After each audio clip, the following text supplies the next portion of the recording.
I mean, with you, Nick, I notice here that, Harry said he wasn't expecting to be, to have those lies, put.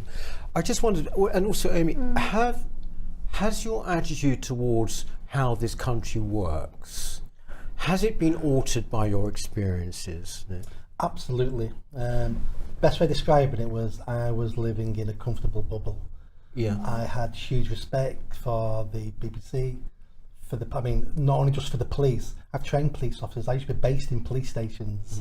I had huge respect for many of our institutions, and it was only a little bit before what happened to me, but mainly because of what happened, I started to see these institutions as part of the problem. They weren't doing what I thought they were doing. They were part of the problem, and that was a big wake-up call for me. And I found it quite disheartening, because I think of myself as very patriotic.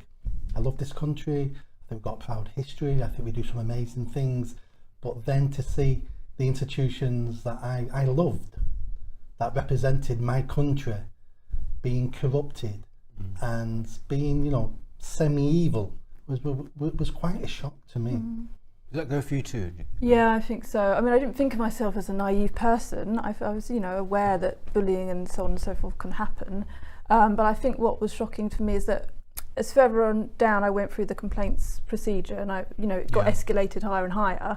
I was thought someone, as we get more serious up the chain of professionals, someone will step in and say, this has gone too far, and they'd apologise and they'd say, no, we retract those statements or whatever.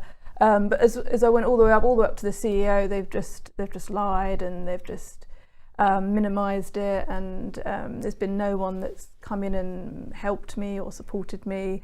And then even kind of the external bodies, they say that we are an anti-racist organisation. That's the line that they trot out. And when you show them evidence of racism, they just say we are an anti-racist organisation.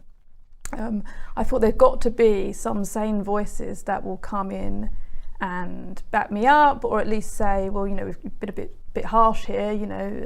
We're allowed to have an open discussion, but no, it's been, it's just been quite extraordinary the way people are quite willing to turn on one person and scapegoat that one person and not care that they're doing that. That's been quite shocking to me.